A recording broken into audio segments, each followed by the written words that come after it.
Tumaas ang hanggang 10 piso kada kilo ang presyo ng commercial rice sa ilang palengke. Kahit pa iginigit ng National Food Authority o NFA na walang kakulangan sa supply. Paliwanag ng NFA, ang pagmahal ng bigas tuwing ganitong panahon ay normal lang dahil hindi pa panahon ng anihan. Saksi si Athena Imperial.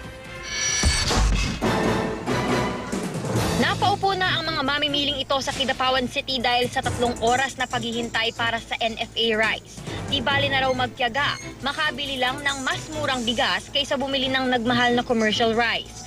Malayo pa naman yan sa nangyaring kakulangan sa bigas noong 1995, kung kailan ang presyo ng commercial rice ay doble sa NFA rice. Pero malaki pa rin ang iminahal ng bigas ngayon tulad sa Balintawak Market, kung saan 10 piso ang iminahal ng kada kilo ng sinandoming na 46 pesos na ngayon. Hanggang 6 na piso kada kilo naman ang iminahal ng bigas sa Luwag City, Ilocos Norte. Habang sa Legazpi City Public Market sa Albay, hanggang 3 piso ang itinaas ng presyo kada kilo. Ako po talaga nahirapan. Ako ko. Lima. Kulang na kulang. Paglilinaw ng National Food Authority, walang kakulangan sa supply ng bigas. At kada taon, nagmamahal naman daw ito.